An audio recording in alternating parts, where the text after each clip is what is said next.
할렐루야. 네, 오늘 새벽 예배 가운데 오신 성도님들을 환영합니다. 이 시간 저희 사도신경 하심으로 신앙 고백하도록 하겠습니다. 전능하사 천지를 만드신 하나님 아버지를 내가 믿사오며 그 외아들 우리 주 예수 그리스도를 믿사오니 이는 성령으로 잉태하사 동정녀 마리아에게 나시고 본디오 빌라도에게 고난을 받으사 십자가에 못 박혀 죽으시고 장사한 지 사흘 만에 죽은 자 가운데서 다시 살아나시며 하늘에 오르사 전능하신 하느님 우편에 앉아 계시다가 저리로서 산자와 죽은 자를 심판하러 오시리라. 성령을 믿사오며 거룩한 공예와 성도가 서로 교통하는 것과 죄를 사하여 주시는 것과 몸이 다히 사는 것과 영원히 사는 것을 믿사옵나이다. 아멘. 이 시간 저희 같이 찬양하며 나아가도록 하겠습니다. 오늘 우리 같이 부를 찬양은 찬송가 193장, 새 찬송가는 259장입니다. 찬송가 193장, 새 찬송가는 259장입니다. 예수 십자가에 흘린 피로써 그대는 씻기어 있는가? 더러운 죄 희게 하는 능력을 그대는 참으지 않은가? 예수의 보혈로 그대는 씻기어 있는가? 마음속에 여러 가지 죄악이 깨끗이 씻기어 있는가? 주 예수와 밤낮으로 늘 함께 그대는 행동을 하는가? 아무 때나 어디든지 그대는 십자가 붙들고 있는가? 예수의 보혈로 그대는 씻기어 있는가? 마음속에 여러 가지 죄악이 깨끗이 씻기어 있는가? 주님 예수 다시 올 때 그대는 영접할 예복이 있는가?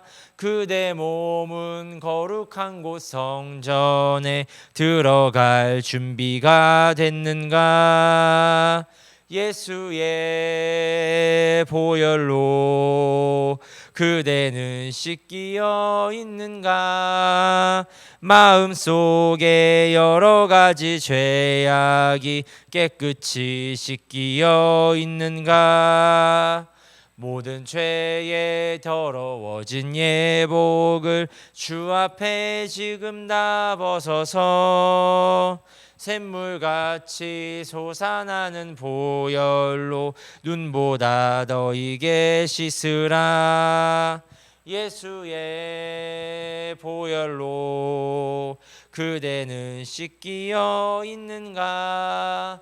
마음속에 여러 가지 죄악이 깨끗이 씻기어 있는가? 아멘.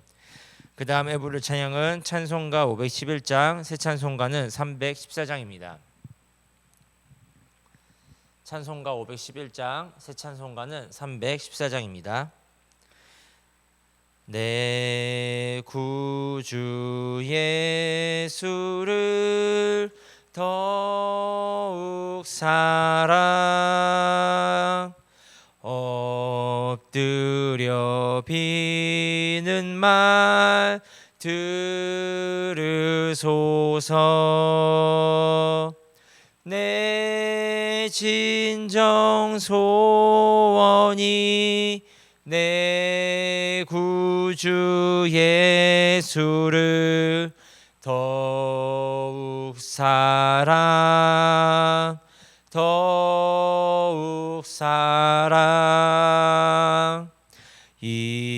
이전엔 세상 낙 기뻤어도 지금 내 기쁨은 오직 예수. 다만 내 비는 말 내 구주 예수를 더욱 사랑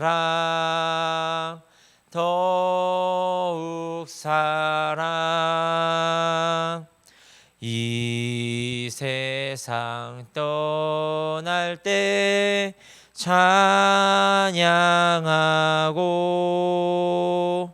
숨질 때 하는 말 이것일세. 다만 내 비는 말 내 구주 예수를 더욱 사랑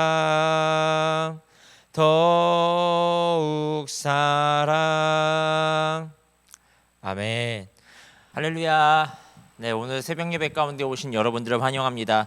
저희 이 시간 같이 먼저 말씀을 읽도록 하겠습니다. 오늘 저희가 같이 읽을 하나님의 말씀은 히브리서 9장 12절의 말씀을 저희가 같이 한번 읽도록 하겠습니다. 히브리서 9장 12절의 말씀인데요. 제가 가지고 있는 성경 362페이지, 신약 362페이지에 있습니다. 히브리서 9장 12절의 말씀을 그럼 저희 같이 읽도록 하겠습니다. 염소와 송아지의 피로 아니하고 오직 자기의 피로 영원한 속죄를 이루사 단번에 성소에 들어가셨느니라. 아멘. 여러분, 오늘 저희가 읽은 이 히브리서는요, 이제 이름에서도 알 수 있듯이 히브리인에게 쓴 편지입니다. 그러니까 정확히 어떤 대상에게 쓴 편지냐면 이 유대인들 중에서도 이제 기독교로 이제 초대교회로 이제 유대교에서 이제 개종한 사람들, 그러니까 이제 예수님을 믿는 사람들, 이스라엘 사람들 중에서도 예수님을 믿는 자들에게 이렇게 쓴 것인데요. 왜 이제 그 사람들에게 이 편지를 썼냐면 바로 그들의 믿음이 흔들리고 있었기 때문입니다. 그들의 믿음이요 참 많은 이유로 이제 흔들렸습니다. 이제 아무래도 유대인들 안에서는 이제 그 교회를 다니는 사람들을 유대교에서 축출하겠다, 아예 파문시켜 버리겠다라고 이제 이야기를 했었기 때문에 이 예수님을 믿는다라고 하는 것은 그들에게 있어서 이제 자신의 민족들로부터 또 가족으로부터 사랑하는 사람들로부터 아예 버림을 받아서 철저하게 외면당하는 그러한 삶을 그들이 살았다라는 것입니다. 그래서 그런 이스라엘 사람들, 히브리 사람들을 위해서, 유대인들을 위해서 이렇게 쓴 편지인데요. 저는요 이 히브리서가 또 오늘날 이 시대를 살아가고 있는 저와 여러분에게 하나님이 쓰신 편지라는 그런 생각이 들었습니다. 여러분, 무엇이 우리를 흔들고 있으며 또 무엇이 우리로 하여금 이 믿음으로 살지 못하게 하는 걸까요? 이 시대에 우리의 믿음을 흔드는 것들이 무엇이 있을까요? 다시 말하자면 나를 힘들게 하고 나와 하나님하고의 관계를 흔들어 놓는 것들이 무엇이 있을까요? 예를 들자면 자녀들 같은 경우에는 진로나 성적, 입시, 또 친구하고의 관계, 또 만약에 우리 자녀가 이제 청년이 되었다면 취업과 결혼, 재정과 같은 그런 여러 가지 문제들이 아마 그들의 삶 가운데 있을 것이고요. 또 아마 이곳에 나오신 우리 부모의 세대들은 이제 가정의 문제, 부부 사이의 문제, 또 이런 가정의 재정적인 문제들 아마 여러 가지가 있을 것이라고 생각합니다. 근데 저는 이런 질문을 하게 됩니다. 왜 예수님 안에 있는 우리 역시 이 믿지 않는 자들과 같이 이런 똑같은 문제로 힘들어하며 살아가고 있는가? 교회를 다니는데 왜 우리는 이러한 고민들과 질문들 때문에 무너지고 힘들어하고 우리의 믿음이 흔들리게 되는 걸까? 우리가 겪고 있는 문제점의 근본적인 해결책이 실은 오늘 우리가 읽은 이 히브리서 말씀 가운데 저는 있다라고 생각을 합니다. 그렇다면요, 오늘 말씀을 저희가 이제 살펴볼 건데요. 오늘 이 말씀은요, 성막에 대해서 좀 이제 이야기를 하고 있습니다. 이 성막은 쉽게 이야기하자면 구약 시대의 교회의 모습입니다. 이 성막은요 크게 두 개의 구조로 나뉘어져 있는데요, 바로 성소와 지성소로 나뉘어져 있다는 것이죠. 먼저 이 성소는요 지성소 전에 있는 공간을 이야기합니다. 성소에는 금촛대와 또 분향단 그리고 떡이 있는 진설병상이 있었습니다. 여기는 제사장들이 자유롭게 드나들면서 제사장의 업무와 이 예배와 기도를 했던 곳이죠. 그렇다면 지성소는 어떤 곳이었을까요? 이 지성소가 가장 중요한 이유는 굉장히 거룩한 곳, 바로 하나님의 임재, 호흡, 하나님의 존재가 있었던 곳이 바로 이 지성소라는 장소였기 때문입니다. 그래서 아무나 아무 때나 아무나 들어갈 수 없었습니다. 1년에 딱 한 번 대속죄일에 대제사장만이 이 피를 가지고 들어갈 수 있었습니다. 그리고 거기서 죄를 용서받을 수 있었다라는 것이죠. 이것이 의미하는 것은 바로 무엇이냐면 바로 하나님만이 우리의 근본적인 문제, 이 죄의 문제를 해결할 수가 있다라는 것입니다. 근데 이렇게 중요한 지성소를 아무나 들어갈 수 없도록 막아놓고 구분해 놓은 하나의 구조물이 있는데요. 그것은 바로 무엇이냐? 휘장이라고 하는 것입니다. 이 휘장은 쉽게 생각하면요, 우리 커튼 정도로 생각하시면 될 것 같습니다. 근데 저는 오늘 이 성막 중에서도요, 이 휘장에 대해서 좀 더 이제 중요하게 이야기를 하고 싶습니다. 여러분, 이 휘장이라고 하는 것은요, 단순히 우리가 가정에 있는 그런 커튼을 생각하면 안 됩니다. 이 휘장의 두께는요, 자그마치 9cm입니다. 여러분 상상이 가십니까? 집에 있는 그 커튼의 두께가 9cm라는 게 아마 여러분 잘 상상이 안 가실 텐데요. 그리고 이 길이가요, 또 어느 정도였냐면 22m였고요. 넓이가 11m였다고 합니다. 그래서 이 휘장의 무게 또한 어마어마했기 때문에 이 제사장이 한 300명 정도가 필요했다고 합니다. 여러분 상상이 가십니까? 이 300명이 되는 사람이 이 휘장을 옮기고 접는데 이제 필요했다라는 것입니다. 그리고 이 휘장은요, 굉장히 튼튼하게 만들어져 가지고 황소 6마리가 양옆에서 잡아당겨도 찢어지지가 않았다라고 얘기하고 있습니다. 근데 저는요, 이 성막을 보면서, 이 휘장을 보면서 저는 이런 묵상이 들었습니다. 이 성막이 오늘날 교회를 다니는 우리의 모습을 보여주고 있다는 것이죠. 이 많은 사람들이요, 이 성소에 머물러 있습니다. 그러니까 다들 예배하러, 때로는 교회로, 이 각자의 삶의 자리에서 이 성소로 나오게 됩니다. 그리고 예배와 기도를 하고 봉사를 하기도 하죠. 마치 구약의 제사장들처럼 말입니다. 물론 성소도 하나님을 예배하는 곳이 맞지만 우리가 거기에만 머물 때 더 중요한 것을 놓칠 수가 있습니다. 바로 우리가 가진 근본적인 문제를 가지고 우리는 성소에만 머물러 있는 것이 아니라 하나님의 임재가 있는 지성소의 영역까지 나아가야 된다는 것을 우리가 잊을 때가 있다는 것이죠. 즉 우리의 예배의 자리를 지키고 머물러 있는 것이 아니라 실은 거기서 더 나아가서 하나님의 임재, 하나님이 진짜 살아계시다라는 경험을 할 수 있는 그 영역까지 우리가 나아가야 한다라는 것이죠. 근데 여러분, 이 성소와 지성소를 맞는 것이 있다고 했죠. 네, 바로 휘장입니다. 실은 우리 각자에게도 이런 휘장이 있는 것 같습니다. 이 휘장은 죄로 인해서 막혀버린 우리와 하나님 사이를 의미하는 하나의 상징물이었습니다. 여러분, 지금 여러분 앞에 있는 그 휘장은 무엇입니까? 무엇이 여러분이 있는 그 성소와 하나님의 임재가 있는 그 지성소의 영역을 가로막고 있습니까? 이것은 다시 다른 말로 해서 여러분의 삶과 또 하나님의 임재가 있는 그곳까지 막는 그 휘장이 무엇인지를 물어보고 있는 것입니다. 그래서 그 휘장은 너무 두껍고 질겨서 어떤 것으로도 찢을 수가 없습니다. 우리가 수많은 문제들 앞에서 맥없이 무너지는 것, 또 그리고 늘 항상 같은 문제로 힘들어하는 이유, 그것은 다른 것이 아니라 어쩌면 하나님과 우리 사이에 그런 거대한 것이 막고 있기 때문에, 막혀있기 때문에 그런 것이 아닐까 저는 생각을 해보게 됩니다. 그래서 누군가가 이 길을 뚫어줘야 한다라는 것이죠.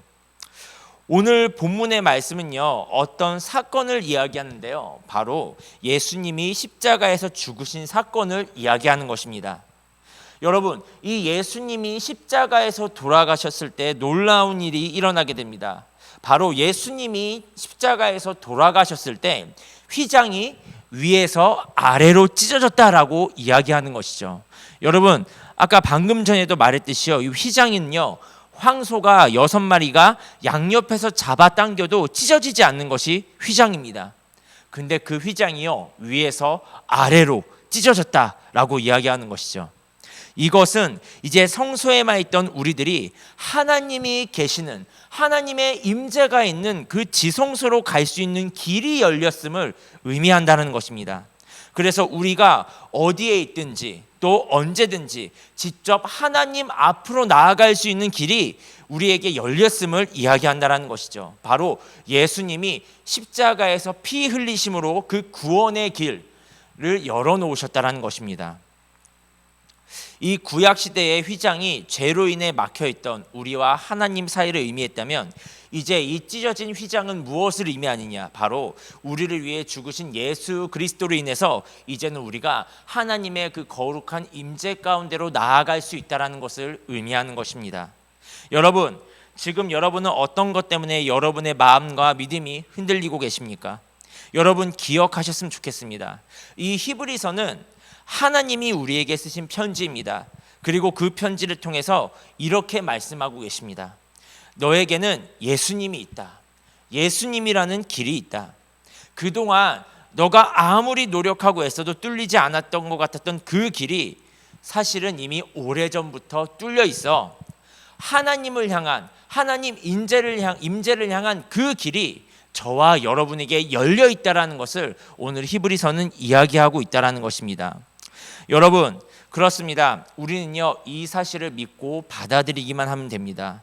여러분, 예수님께서 우리에게 새롭고 산 길이 되셨습니다. 우리는 그 열려 있는 길을 향해서 이제 나아가기만 하면 된다라는 것입니다. 그렇게 될 때 우리의 삶에 하나님이 함께 하시고 일하고 계심을 우리는 경험하게 될 줄로 믿습니다. 여러분, 이 시간 정말 우리가 같이 기도하기 원합니다. 하나님은요, 우리 모든 자녀들에게 하나님께로 나올 수 있는 길을 열어놓으셨습니다. 그리고 오늘 이 새벽 예배의 이 기도의 자리, 이 예배의 자리 또한 마찬가지입니다. 저는요, 이 예배의 자리, 이 기도의 자리가 바로 우리 하나님의 자녀들이 하나님께로 나올 수 있는 길이라고 저는 생각을 합니다. 그래서 오늘 이 시간 우리가 같이 기도하며 나아갈 때 이곳 가운데 하나님의 임재가 있을 줄로 믿습니다. 그리고 오늘 온라인으로 예배를 드리시는 여러분들의 그 가정 가운데에도 여러분 하나님의 임재가 전 있다고 믿습니다. 우리가 있는 그곳이 바로 하나님의 임재가 있는 지성소라는 것을 여러분 꼭 명심해 주십시오. 그래서 오늘 우리가 이 시간 같이 기도하며 나아갈 때 우리를 향해 항상 열려있는 그 하나님을 향해 우리가 오늘 같이 기도하며 달려나가는 시간이 되기를 도전하고 소망합니다. 이 시간 그러면 오늘 읽었던 말씀을 생각하며 들었던 말씀을 생각하며 우리 같이 기도하며 나아가도록 하겠습니다. 기도하겠습니다.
사랑과 은혜가 많으신 아버지 하나님 감사합니다. 오늘 이 시간 기도하며 나아가는 것은 주님 그렇습니다. 정말 하나님으로 나아가는 그 길, 하나님의 임재 가운데로 나아가는 그 길을 이미 예수님이 오래전에 열어놓으셨음을, 우리 앞에 가로막고 있는 그 모든 것들을 뚫어놓으셨음을 이 시간 고백함으로 나아갑니다. 주님, 우리가 정말 아버지께로 나아갑니다. 정말 우리가 아버지의 임재를 우리가 붙잡으며 나아가기 원합니다. 주님, 이제는 더 이상 하나님과 우리 앞 사이에 막혀있는 길이 없음을 이 시간 고백하며 나아갑니다. 우리가 정말 문제를 바라보는 것이 아니라, 우리가 정말 다른 것들을 바라보는 것이 아니라 이미 그 문제 너머에서 우리를 기다리고 계시는 그 하나님을 바라보며 나아갈 수 있는 그러한 자들 될 수 있게 하여 주시옵소서. 그래서 예수님이 만들어 놓으신 그 구원의 길을 우리가 같이 걸어나가며 정말 우리가 다시 한번 하나님과 동행하며 나아갈 수 있는 그 임재 가운데로 깊이 들어가는 그러한 자들 될 수 있게 하여 주시옵소서. 주님 감사합니다. 예수님의 이름으로 기도드렸습니다. 아멘. 하늘에 계신 우리 아버지여, 이름이 거룩히 여김을 받으시오며 나라에 임하옵시며 뜻이 하늘에서 이룬 것 같이 땅에서도 이루어지이다. 오늘날 우리에게 일용할 양식을 주옵시고 우리가 우리에게 죄 지은 자를 사하여 준 것 같이 우리의 죄를 사하여 주옵시고 우리를 시험에 들이게 하지 마옵시고 다만 악에서 구하옵소서. 대개 나라와 권세와 영광이 아버지께 영원히 있사옵나이다. 아멘.